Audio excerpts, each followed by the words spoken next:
All right. Thank you guys for joining us today. I'm Lisa Twilley, the director of the Women's Business Center at Maryland Capital Enterprises.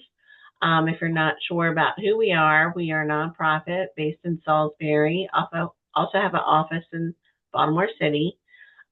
We help entrepreneurs get started in business, or if you're already in business and trying to expand, we can help you with your business plan, your cash flow projections, business consulting, training workshops such as this.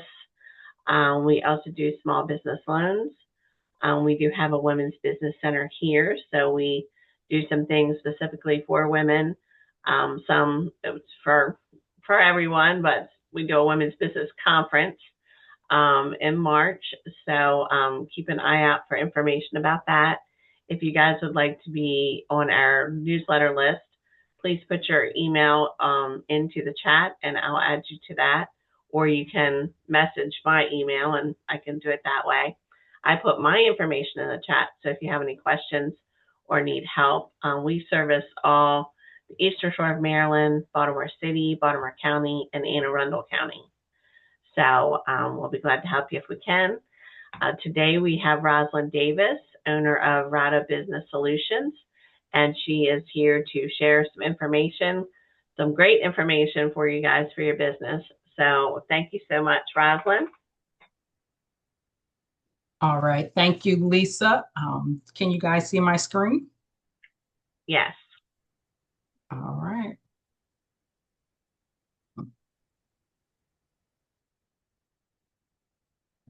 So hello, everyone, and thank you for joining today's webinar on SAM.GOV Simplified, the System for Award Management. I am going to go off mute because I have a lot of slides to show, and so I want you to focus on what's on the slide and not me necessarily moving my head around. So there we go. Shut off my video. As Lisa stated, I'm Rosalind Davis. I'm the president and CEO of Rada Business Solutions. So we are a consulting firm. We specialize in organizational assessments, workforce development, and business administration support. We provide executive coaching, leadership development, and logistics operations. We do that for the federal government, state, local, and commercial entities as well. Each of our clients, we make sure that we use widely recognized project management processes, tools, and techniques to organize, plan, and execute programs more efficiently. And for ourselves, we are certified as a woman, a veteran, and minority-owned small business located in the Washington, D.C. metro area. So we are 8A, service-disabled, veteran-owned, woman-owned through the federal side. On the state side, we are MDOT certified to be MBE, DBE, and SBE. And then on the commercial side, we are NAVOBA certified as a veteran-owned business, and then we are WEPING certified as a women business. As always, I want to thank the Maryland Capital Enterprise Women Business Center Director, Lisa Twilley, for providing this training platform, and for Marvin, who is not here with us today, but he's always very helpful. And sometimes he will stand in for Lisa, and I appreciate that for this opportunity to provide this training. I want to thank Ms. Portia May of Full Armor Technology for allowing me to use some of her SAM screenshots to develop today's presentation.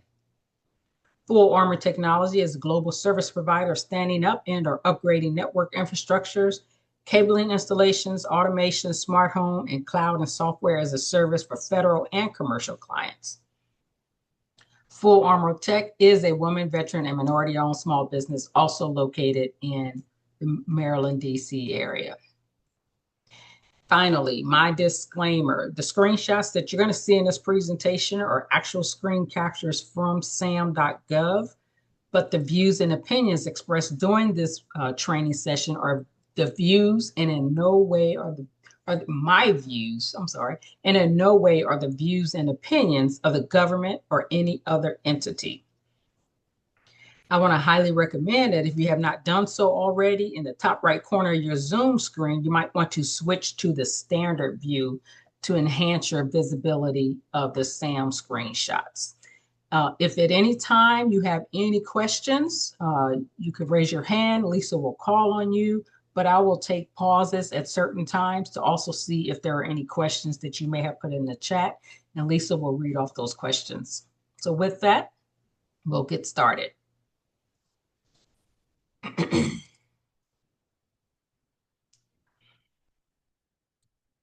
So here's our agenda for today. We're going to go through what's some required information and documents, how do you even get logged on, how do you register your entity, and then here are some common areas that you have to enter into SAM.gov called core data, assertions, representations, and certifications, often referred to as reps and certs. You also need to enter your points of contact, go through small business certification, and then submit your registration. After that, I'm going to conclude with some key takeaways. So, SAM.gov Simplified, System for Award Management. It is the federal government's online database of vendors wishing to do business with the federal government. This is for federal solicitations and grants.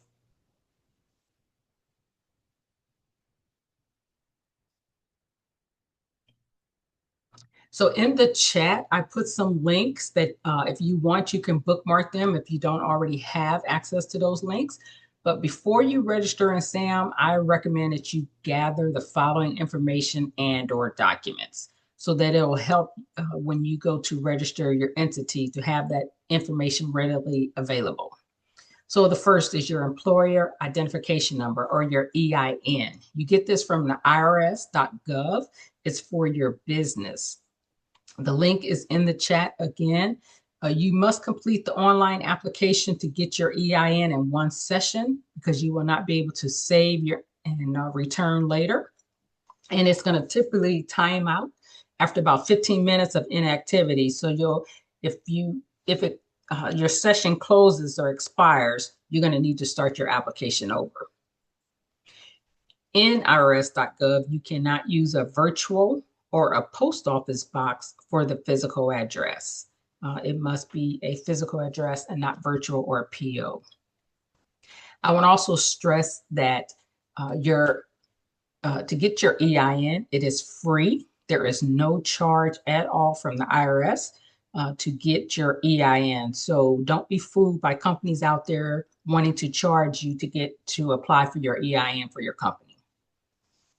In some instances, your taxpayer identification number, or your TIN from the IRS, it can also be your Social Security number. Next, I would say you have readily available your state business registration documents. This will have your company's legal business name, the physical address, and mailing address if you choose to use those.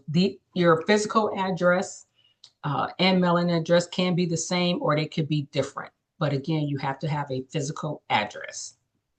Now, here's just a tidbit of information I like to share with everyone is, Google your business name, conduct a domain name search on the internet. Search your business name in your state's website. You just want to make sure that the business name that you choose is not already taken. You also might want to check the Patent and Trade Office to make sure that that name is not taken as well. And another option is you can search opencorporates.com and put in the name for your business.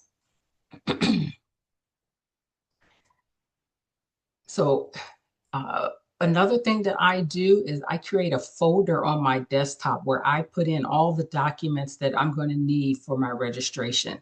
So it's just a way that I'll have quick access, put everything to make sure it's readily available when I start my SAM registration. You're also going to need your business bank routing and account numbers. Your offerings, these are the goods and or services, which is your North American Industry Classification System, or NAICS codes, and your product service codes, which are PSCs, that you plan to sell to the federal government. I put links to both of those websites in the chat so that if you do not know what your NAICS and PSC codes are, you can go to those links and find out what they are so that you can enter that information into your SAM profile. And then points of contact. At a minimum, you will need the full name, the email address, and phone number of the point of contact for your company. In SAM, it asks for about 5 different points of contact, one being your government POC, your electronic POC, your receivable POCs.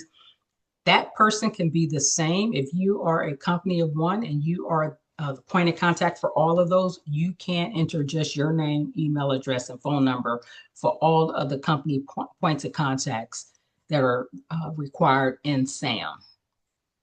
Now, I want to stress to you that only employees, officers, and board members can be entity administrators in SAM.gov. There, in the past, you would were able to have a third party register your entity. You could still do that, but I want to stress that SAM.gov is free to register. But if you use a third party, you cannot list them as an entity POC.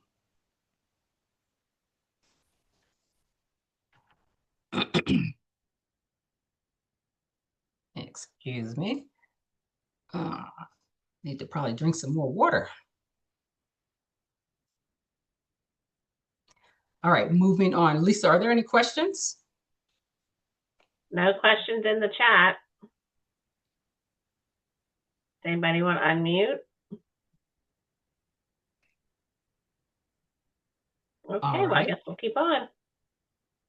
So when you go to register your entity in SAM.gov for the first time, I put the link in the chat, and this is what the screen will look like. You need to read and accept the terms to advance the login screen. Your screen may look a little different than what you see here on the screen based on the browser that you might be using. So if this is the first time that you are using login.gov, you will need to create an account. So here you're going to enter your email address and then follow the prompts to complete a login.gov account. Now, if you already have a login.gov account on another website that may use it, such as SBA Connect or the VA or any other site that uses login.gov, it is the same username and password that you use for other websites. This is new for you, login.gov is a 2-step verification process. So you need to make sure that you have access to the method. That method could be email, text, phone call, etc., that you have set up for verification, because it will time out after about 10 to 15 minutes once you get that code.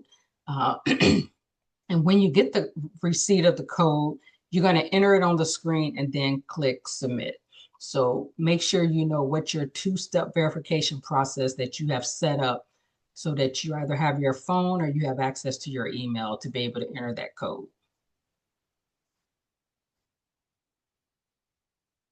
Moving on to entity registration.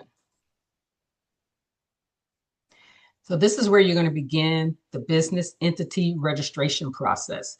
So here off to the right, it says Get Started in green. So you would click that Get Started button. Now,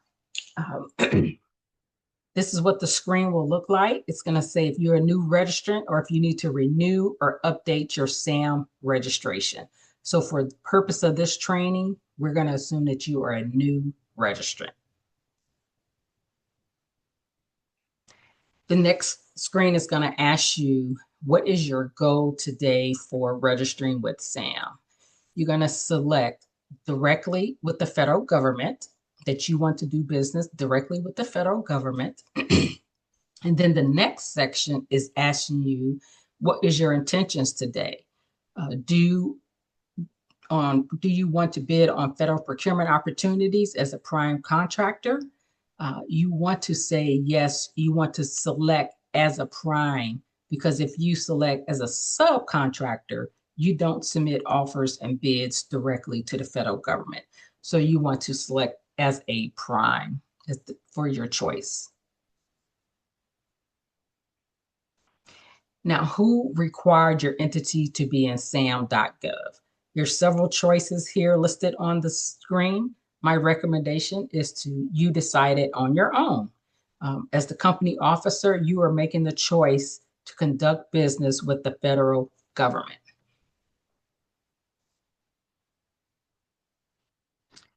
Next screen is asked, what do you want to do? Do you want to register for financial assistance? Do you want to register for all awards? Or do you just want to get a unique entity ID or a UEI?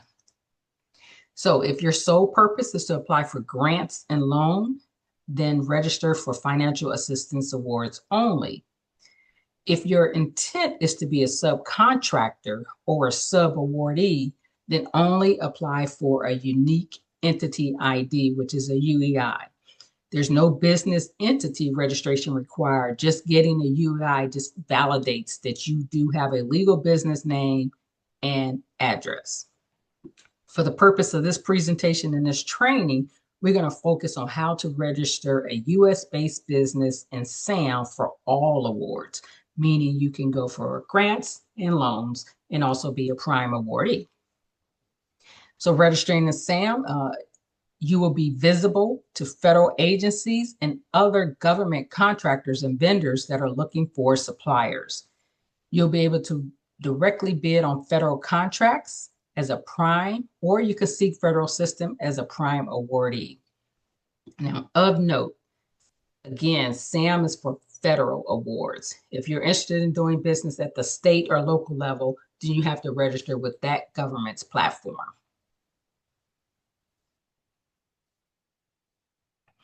So this screen asks, are you registering a government entity? If you are a business, you would click no because you are not registering a government entity. Then click, my entity is physically located in the US, if that is the case. And then click next to proceed with your registration. Now, because you are a new business entity registering in SAM, you do not have a CAGE code. Which is the commercial and government entity, better known as CAGE code. Now, a CAGE code is different from a UEI. The UEI is issued through SAM, whereas the CAGE code is assigned by the Defense Logistics Agency, or DLA, and that is assigned after your registration is complete in SAM. So it's a two-step process. You first have to get registered in SAM, and then once that's all approved, then you'll get your CAGE code. So this screen is verifying that you are registering a business for all awards. If you recall at the beginning, you checked the box for all awards, and this is just a verification. This screen here alerts you to additional sections that must be completed to register your business entity. This is just getting you ready and getting you prepared to be able to answer the questions and have the documentation available.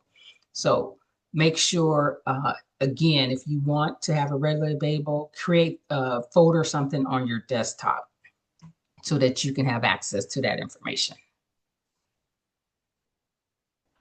Now, this step here is critical. These 4 elements that I have highlighted here on the screen with the red arrow, it must match the business name and the address that you used in your state and your IRS EIN registration. When I say must match exactly, for example, if you use Positive Technology Solutions when you registered with your state and your EIN, but in SAM, you just say Positive Tech Solutions, then it's going to be a mismatch. And when there's a mismatch, they're not going to be able to validate your entity. So you just want to make sure that you don't use shortened names for like technology or tech.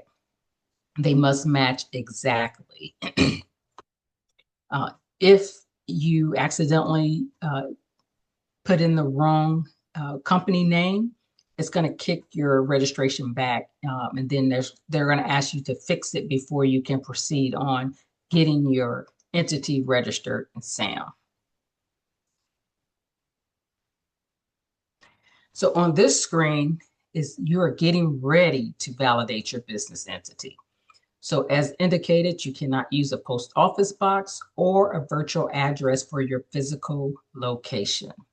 This is also where you acknowledge that you can provide official documentation to validate your business entity.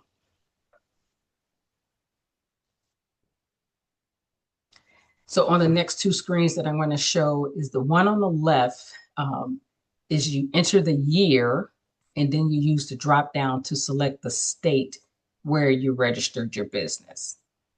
And then on the right, it's going to ask you to confirm that your entity information is correct. So for this particular example, the year was 2022. The state incorporation was Virginia, or 2023, I'm sorry, the state of incorporation was Virginia. And so there's the company name, and then there's the validation to say the year and the state.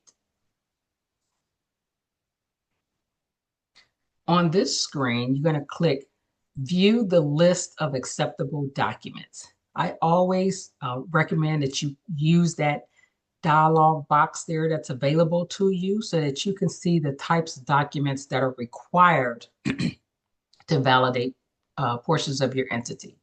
Some examples: your articles of incorporation, your articles of formation, your certificate of formation. These are all types of documents that you can get from your state. They may be called something different.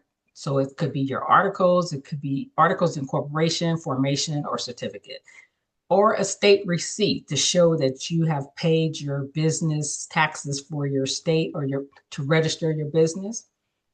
Also, you can use your IRS EIN documentation.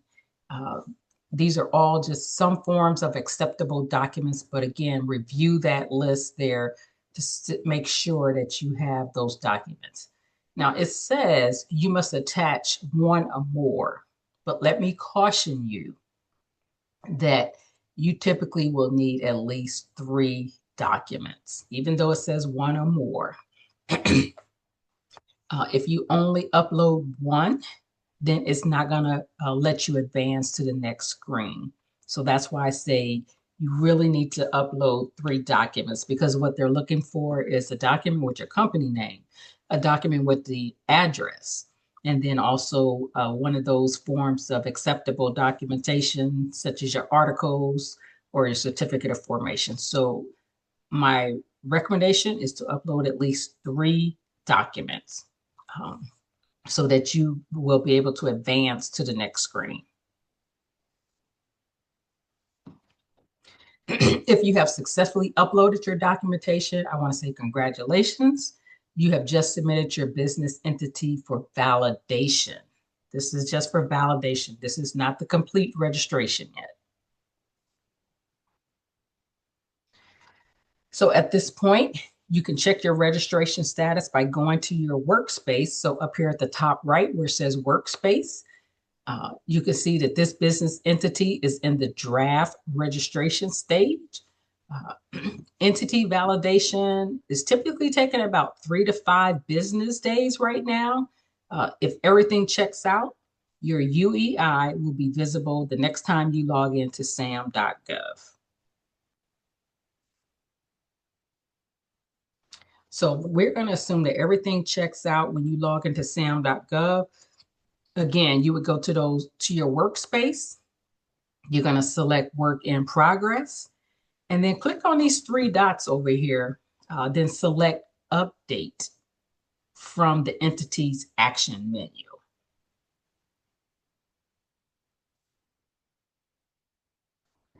Now you will need to revalidate your entity again, except for this time, when you see this screen, your entity should be listed. You want to click the button that says, I recognize my entity, then click Next. Your UEI will be pre-populated on the next screen. Now, from this point, you still need to complete your registration for all awards. Core data. This is just one of the subsections within the SAM registration that you need to complete. Now, I will tell you, as of late June, they're making changes to the SAM.gov website. They're doing it in some phased approaches. So what you see here on the screen may look a little different if you are just now registering your entity in SAM, let's say this month, because they're doing phases where they're going to change and put all of the business information into one area, and then all the taxpayer information into the same area. So your screen may look a little different from what I'm showing you here as they are going through making changes to SAM. A key point I want to point out is that the information that you're entering, despite where it may be located, is the same. So this slide, it outlines the necessary steps to complete your registration. You have to do this in sequential order. You can't skip around, even with the new changes that they're making to the website. It doesn't allow you to skip around. That may change. Hopefully it will, but right now you can't. So once you complete a section, you'll see these check marks will change to green, and that's going to indicate that you have completed that applicable subsection. I always say, at a minimum, read the page description that they outline on each page. It's right there in the blue box before you enter any information. Mandatory fields are always marked with an asterisk. Most businesses will select December 31st as their fiscal year end closeout date. And then here, your marketing partner ID number, or MPIN. It is a 9-digit alphanumeric password. This is a password that you will create, and this is for use on authorized partners' websites, such as grants.gov. That is typically the only time I've seen use of that MPIN, but make sure that you do record it, memorize it, because you will need that to go to grants.gov if you need to do so in the future. Continuing with core data. The physical and mailing address that you have already provided is going to be pre-populated. Under the tax ID number, or TIN subsection, you want to use the drop down to select the TIN type. So if you recall, the TIN type can either be your tax ID number, your EIN, or it could be your Social Security number. You want to make sure that you read that box here that I have put in a red, circled in red, and then enter that information and then select update. Sometimes what will happen is your TIN type, it could be your EIN. So when you hit the drop down, it may take you several iterations to figure out which one, if you don't recall, that you used in IRS.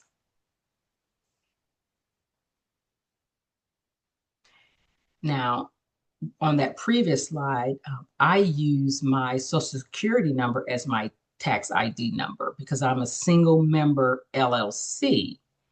So for this slide, it is asking for the most recent tax year as an individual. So, for example, if you started your business in 2022, then your recent tax year as an individual was 2021. And that's because I'm a single member LLC. So you would enter that information, click Save and Continue there in the bottom right corner. So for TIN matching, you're going to get a one-time password emailed to your login.gov email account. Again, this is that two-step verification that you set up at the beginning.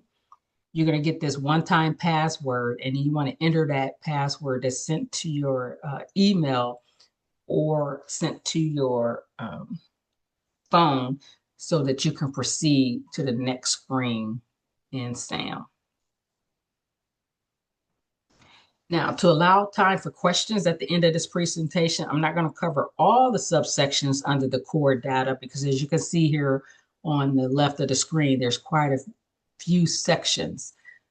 In this general information subsection, the focus is to point out the security level of a business entity.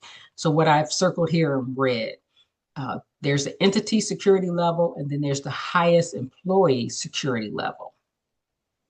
The difference is the entity security level is the facility clearance level for the business, whereas the highest employee security level, it refers to the employees. So that is the key difference between the two. So Lisa, I'm going to pause right there and see if there's any questions.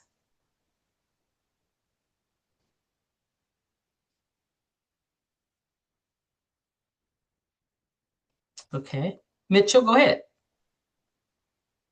When you're talking about the entity and higher security level, how do we know which option to select? I'm going to go back one. I was just talking. Oh, no. So for your entity security level, let's just say you are a brand new business, you have never done business with the federal government. Most people do not have a secret or top secret facility clearance for their business. So you would just select government non-classified. Whereas the second one is asking for the employees. For instance, if you as an employee have a secret or a top secret level security clearance, then that is what you would select, the type of security clearance that you as an individual have. Did that answer your question, Mitchell? Yeah, so basically just non-classified is if you don't have any security level would be, Correct. is that yeah, okay. All right, thank you. Yeah. Okay, Rosalind, if you already have a login.gov account with your personal email, do you have to create a new account for your business email? No, I stated at the beginning that login.gov is used on several platforms. And so your username and password is the same across all those platforms. Okay. All right. So on this slide, this is a continuation of the general information subsection screen. If you recall, the note that was inside that red box where I talked about my TIN, and as a single member LLC, I selected my social security number. So on this page, you either need to select sole proprietorship or LLC. And then you'll have this option here for LLC, sole proprietor, and that's because I use my social security number. Is that pretty clear for most people? Okay, no questions. So the last part of the general information subsection is on the far right of this slide.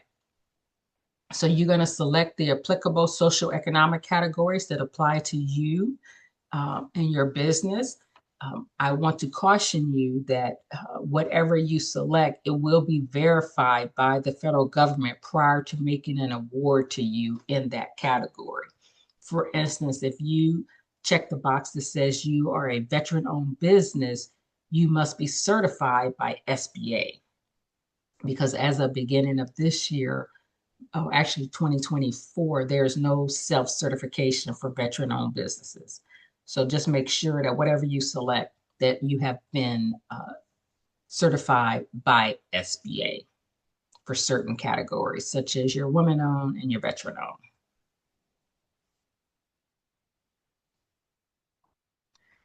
So once you complete the core data section, it's going to give you an option to go back and review all the information that you just entered in that particular area.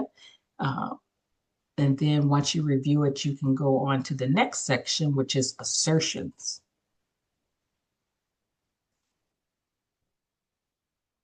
So within the assertions section is where you will select your products and or your services that you wish to sell to the federal government. Again, these are your North American Industry Classification Codes or your PSC codes.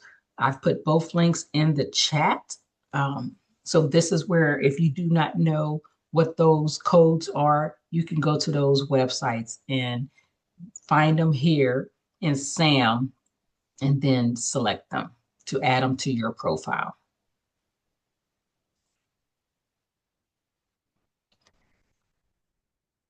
In this assertion subsection, you're going to enter your annual receipts. So if you've just started, this is your first time registering the SAM, you may not have any receipts to report. So it is acceptable to enter $1.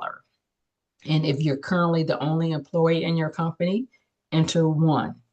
But you cannot leave either one of those blank or put 0. So click Save and Continue so you can go to the next screen.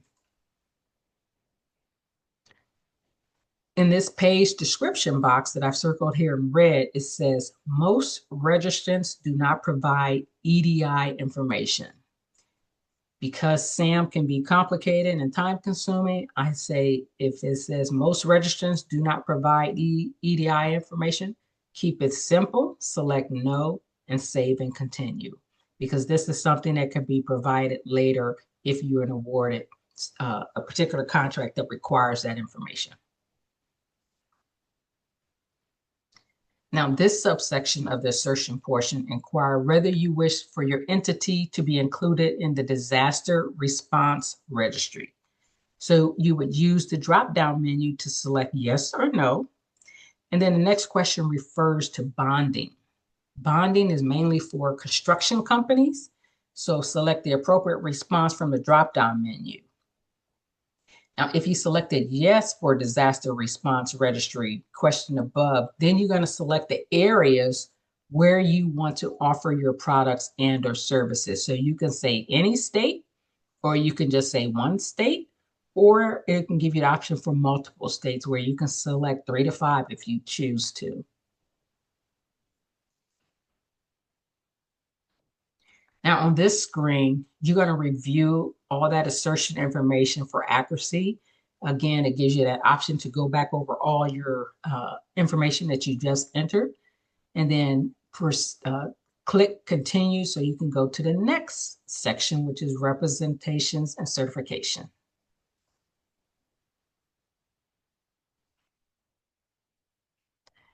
So reps and certs, these are written guarantees that are made by your entity to comply with various requirements and are required for the conduct of business with the federal government. So to ensure I leave time for questions, I'm only going to cover FAR Response 1. This subsection refers to the person within your entity that's responsible for determining the prices that are offered in your bids and proposals. So click on the FAR link, which is the Federal Acquisition Regulation link, if you want to find out what that FAR requirement is about. You'll see the blue hyperlinks throughout SAM that you can click on, and it will point you to the FAR. Please keep in mind that there is FAR 2.0 right now being rewritten, being reviewed, being edited. So what you see today, it may change within the next couple of months. But if any time you need to know what is that FAR reference, you can just click on that blue hyperlink.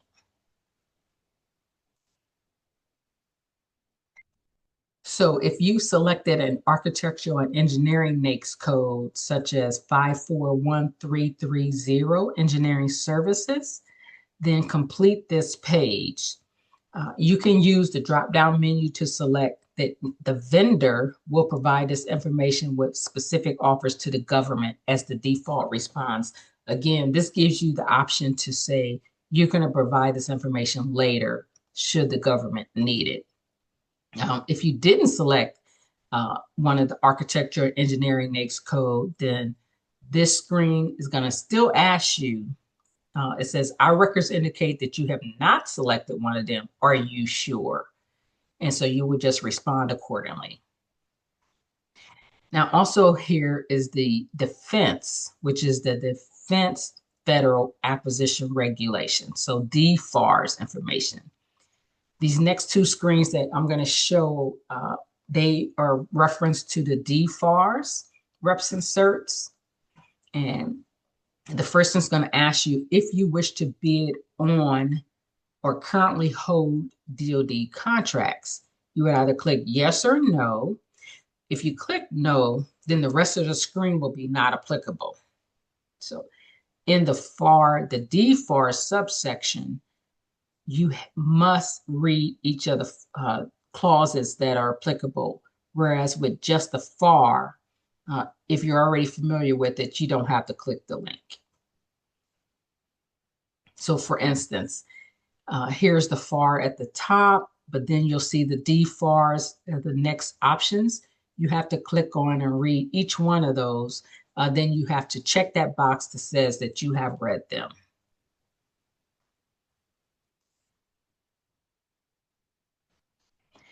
Continuing on, financial assistance response. If you wish to apply for federal financial assistance, such as grants, you want to click Save and Continue. Otherwise, you either click yes or no to proceed to the next screen. Points of contact. At a minimum, you will need to enter the full name, the email address, and the phone number. If you recall, there's several different points of contact. And if you are a single member company, you can be the point of contact for each one of these. So accounts receivable, sole proprietorship, it is acceptable.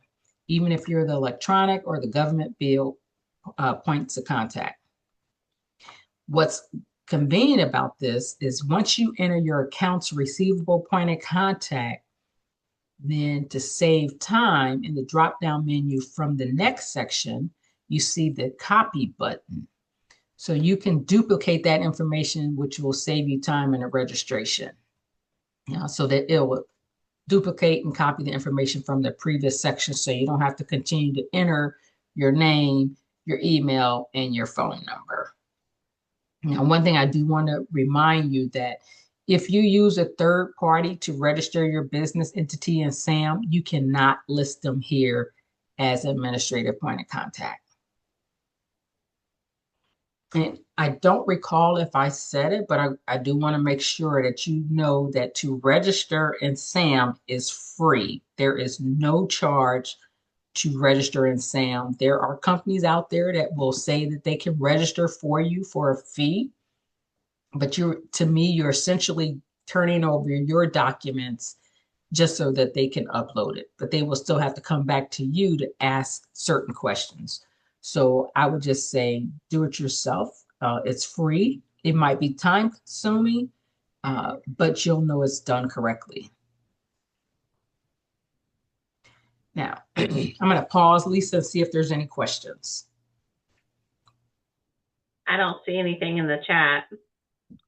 Does anybody have any questions? Okay. So small business certification. At the bottom of this page here, I circled in red that there's an SBA supplemental page. This page is called the Dynamic Small Business Search, DSBS for short. This link has yet to be active. And right now, the government is making an update to the format and the look and feel of DSBS. So you'll see this here in your SAM profile, but you will not be able to click on this blue hyperlink. There is another link that you will have to go to connect to the Dynamic Small Business Profile once that new website is up and active. But they're making changes this month. One thing I just want to make sure that you note is to make sure that you do complete that DSB profile, because the government and large prime vendors search that database looking for small businesses.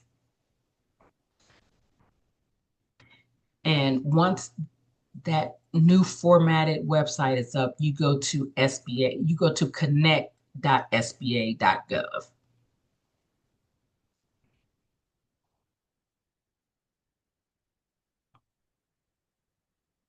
So on this final page, again, it's going to ask you to review all the information that you provided for accuracy.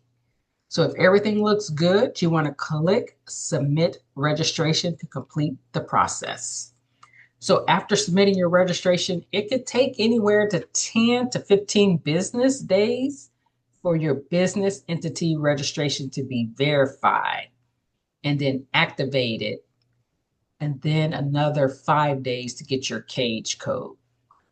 So if we add that all up, to get your entity validated, it could take anywhere to 3 to 5 business days. To get your entity registered, it could take another 10 to 15 business days, and then another 5 days to get your cage code. So keep that in mind when you submit your registration. Now, once you have an active registration, you will get a confirmation email letting you know your entity is now active in SAM and that you need to provide annual updates to make sure that your information is valid. So some key takeaways. Again, I would highly suggest that you create a folder on your desktop or somewhere that you can readily access that required information and documents before you begin the registration process. You want to make sure that the information that you enter in SAM matches what you provided to the IRS and also your state as well. Your SBA profile, your small business profile, the DSBS, you'll see that in your SAM profile registration. However, that link is not active and DSBS is undergoing maintenance right now, so you will not be able to update your entity. I would say check back probably August, September timeframe. Again, you want to allow anywhere from 3 to 4 weeks to get a complete business entity registration. So that is your UEI and cage code assignment. And if any time you need to update your product and service offerings, your NAICS and your PSE codes, or your points of contacts, or other relevant details, you can go back into SAM at any time and update your profile once it's active. And it's also a good idea to just check in every, I'd say, month at the least to make sure that there's no changes to SAM as well. You also want to maintain an active registration because, for instance, if you submit an offer to the government, there is a section within the solicitation, most of them ask that your SAM registration must be current at the time of submission. And so you are certifying that your SAM registration is active and current. So you want to make sure that that information is good. What you don't want to happen is you say that it's current and it's not, and then you lose the contract because something was outdated or not current, or you get protested by the person who lost the solicitation. So conclusion, here's what the screen will look like once it's done. It says you will have successfully registered your business in SAM and your entity is now active. By doing so, you've made your business visible to federal agencies and prime contractors that are looking for suppliers to provide their products and or services. Again, I want to thank you for attending this System for Award Management SAM.gov registration training. Thanks again to Lisa Twilley and the Maryland Capital Enterprise. If you have any questions, there's my contact information. I'd also say connect with me on LinkedIn because in addition to the Maryland Capital Enterprise posting their next training sessions, the one that I provide for Maryland Capital Enterprise Women Business Center, I also post to SAM.gov or to LinkedIn as well. Thank you so much, Rosalind. We appreciate it. She offers her MBE Part 1 and Part 2. It's coming up in September. She teaches those for us. And then, of course, the SAM.GOV, she'll do that again in October. But all the information from today will be sent to you guys. And we thank you for joining us. And check out our other classes on marylandcapital.org that we have coming up. And just let me know, reach out to me if you guys have any questions or need anything from us. Thank you. Thank you. Thank you, Lisa. Have a great week, everyone. Yes, you too. Bye. See ya.